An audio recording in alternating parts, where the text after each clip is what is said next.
কে বলছেন আল্লাহ ওয়াইদা হাকামতুম বাইনান নাস আন তাহকুমু বিল আদল ইন্নাল্লাহা নি'মা ইয়া'যুকুম বিহি।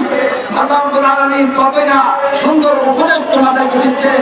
ইন্নাল্লাহা ইয়া'মুরু আন তু'দ্দাল আমানাত ইলা আহলিহা ওয়াইদা হাকামতুম বাইনান নাস আন তাহকুমু বিল আদল ইন্নাল্লাহা নি'মা ইয়া'যুকুম বিহি ইন্নাল্লাহা কানা সামিআন বাসীরা। আল্লাহ স্মরণ করে দিচ্ছেন নিশ্চয়ই আল্লাহ সর্বশ্রোতা এবং সর্বদ্রষ্টা। সম্মানিত উপস্থিতি, আল্লাহর অতি মেহেরবানির মাধ্যমে আমরা আশা করবো মাননীয় প্রধান উপদেষ্টা আমাদের দাবি পূরণ করবেন, আমাদের নেতৃত্বে আমাদেরকে সম্মান ফিরে দেবেন, আমাদেরকে ছাত্রকে প্রভাব করবেন। এই আশা ব্যক্ত করে আমি আপনাদের সকলের দোয়া আমাদের বিদায় নিচ্ছি। আসসালামু আলাইকুম ওয়া রাহমাতুল্লাহি ওয়া বারাকাতুহু। ধন্যবাদ সুমন সাহেবকে।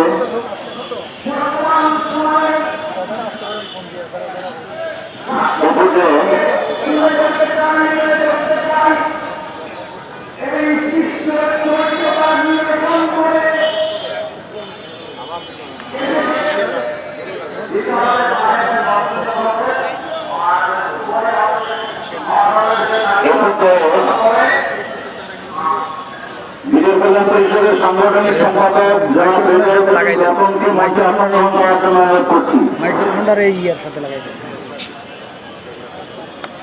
হ্যাঁ ঠিক আছে।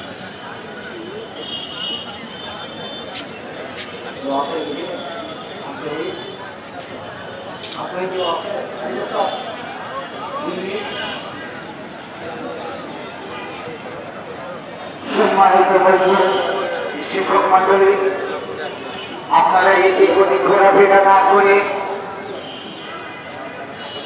সম্মানিত উপস্থিতি, আপনারা এখন ঘোরাফেরা করছেন আমাদের পরবর্তী কার্যক্রমের জন্য সকলের প্রস্তুতি গ্রহণ করেন। আমরা এখানে যে উদ্দেশ্য নিয়ে আসছি সেটাকে বাস্তবায়ন করতে গেলে অবশ্যই আমাদের ধৈর্যের পরীক্ষা দিতে হবে এবং আমাদেরকে সুশৃঙ্খলতার পরিচয় দিতে হবে। এখনো তারা এই ধরনের ভাবে ডানে কাছে ঘোরাফেরা করছেন, অনুগ্রহ করলে আপন গ্রহণ করুন।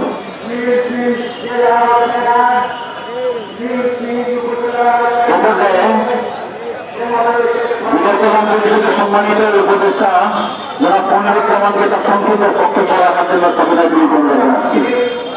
সম্মানিত উপস্থিতি, হাবিলদার মনিরুজ্জামান উপদেষ্টা মন্ডলের অন্যতম সদস্য, বিজয় কল্যাণ পরিষদ। আলহামদুলিল্লাহ আলহামদুলিল্লাহ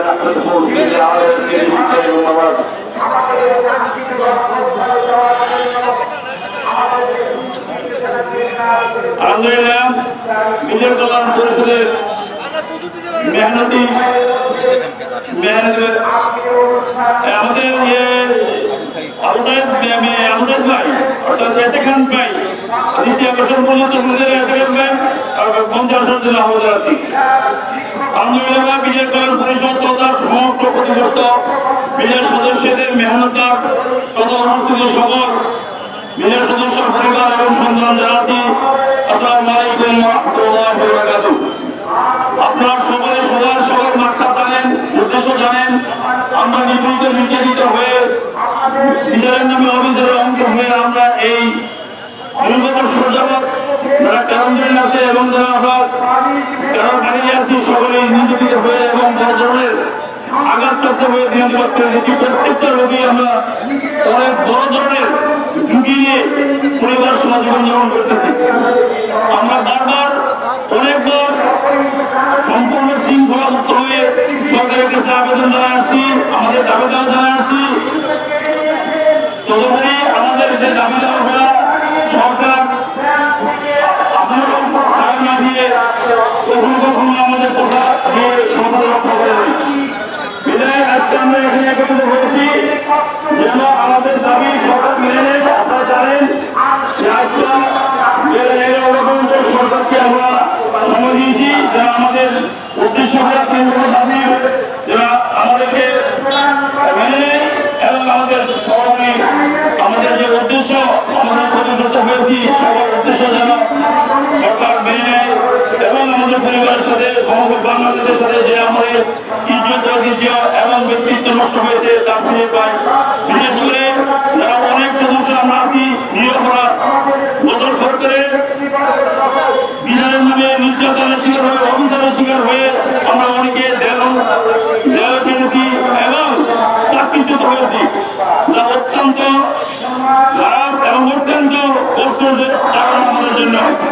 তো আমরা যেটুকু সম্ভব অত্যন্ত শান্ত শৃঙ্খলা ভাবে, যদি 11টার ভিতরে আমাদের কোনো সুসংবাদ না আসে, আমরা একটা শৃঙ্খলাবদ্ধ সৈনিক, শৃঙ্খলাবদ্ধ সংগঠনের সদস্য, বাহিনীর সদস্য, আমরা আমাদের শৃঙ্খলা বজায় রেখে যে সকল আদেশ দিতে থাকবেন এবং যেভাবে আন্দোলন কমিটি পরিকল্পনা স্থাপন করবেন সে পরিকল্পনা অনুমতে আমরা আমাদের জায়গায় থেকে কাজ করব এবং কোন রকমই শৃঙ্খলা পরিমিত কোনো কাজ করবো না, যেন সরকারের দৃষ্টিকোণ হয় এবং সরকারের কাছে আমরা রাস্তা করবো। আমরা ইতিমধ্যে অনেকগুলো কারণ, অনেকগুলো ঘটনা আমরা জানি। এই জানার আলোকে, অভিজ্ঞতার আলোকে যেন আমরা আমাদের সৈনিক সুলভ মনোভাব দিয়ে আমরা যেন এই আন্দোলনে অংশ নিয়ে আমাদের যে দাবি আদায় করে নিয়ে আসতে পারি, সেই জন্য সকলেই সহনশীলভাবে, উশৃঙ্খলভাবে নয়, সহনশীলভাবে যেন আমরা আমাদের দাবি আদায় করতে পারি, সেই জন্য আমরা সকলে ঐক্যবদ্ধ থাকবো। ঐক্যবদ্ধভাবে আমরা আমাদের কার্যক্রম যেভাবে করা দরকার, আমরা কূটনৈতিক এবং বিভিন্নভাবে যেখানে যেভাবে আলোচনা করা দরকার, যোগাযোগ করা দরকার, আমরা করে যাচ্ছি। সর্বোপরি এই কূটনৈতিক যে সম্পর্ক, এই সম্পর্ক যে যদি সারা পায় আলহামদুলিল্লাহ, সারা না পারে আমাদের পরবর্তী করণীয় কি আপনারা জানেন যে এই ক্ষতিগ্রস্ত বিডিআরের আন্দোলনকে পরিচালনা করার জন্য সুশৃঙ্খল একটি পরিকল্পনা আছে। এই পরিকল্পনা অন্তর্ভুক্ত হয়ে আমরা কার্যক্রম করব এবং আমরা শেষ লক্ষ্যে না পর্যন্ত ঐক্যবদ্ধ হয়ে একাত্মবদ্ধ হয়ে আমাদের কাজ আমরা চালিয়ে যাব। এই অনুরোধ করছি আপনারা কেউই জানেন যে আমি একটা শৃঙ্খলাবদ্ধ অস্ত্রদের করতে সৈনিক ছিলাম, আমাদের কোনো ভয় নাই, আমাদের কোনো কার্পণ্য নাই, আমরা জীবন বাজি রেখে দায়িত্ব পালন করে এসেছি, কাজে আমাদের আর ভয় কিছু নাই। মরে গেছি আমরা 2009 সালে, আর দ্বিতীয়বার মরার কোনো সুযোগ নাই। আমরা যখন যেখানে যে অবস্থায় যে পথকে আমরা খুঁজে দেবো সেই পথে গ্রহণ করবো, তবে শৃঙ্খলা থাকতে হবে, এটা অবশ্যই। এই জন্য আপনার প্রস্তুতি গ্রহণ করুন, আমাদের পরবর্তী নির্দেশে অপেক্ষা থাকুন এবং আমাদের পরবর্তী লক্ষ্যে পৌঁছানোর জন্য যে আগাম যে কাজগুলো আছে সেই কাজগুলো সঙ্গে থাকবে, সে সঙ্গে আমরা দায়িত্বকে বুঝে নেবেন ইনশাআল্লাহ। এগুলো আমার সম্পর্কে শেষ করছি। আসসালামু আলাইকুম ওয়া রাহমাতুল্লাহি ওয়া বারাকাতুহু। ধন্যবাদ। আমি অনুরোধ জানাচ্ছি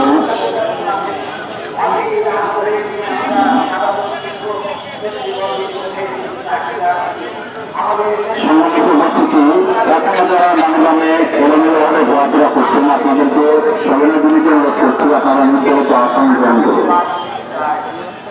আপনারা আসন গ্রহণ করুন, এলোমেলোভাবে ঘোরাফেরা না করে আপনারা আপনাদের জন্য সংরক্ষিত আসন গ্রহণ করুন।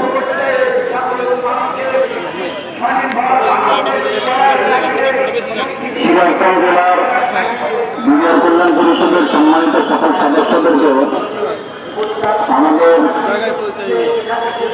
যে প্যানেল করা আছে, প্যানেলের পিছনের অংশে আপনাদের জেলার নেতৃবৃন্দ আছে, তাদের সাথে যোগাযোগ করুন। সিরাজগঞ্জ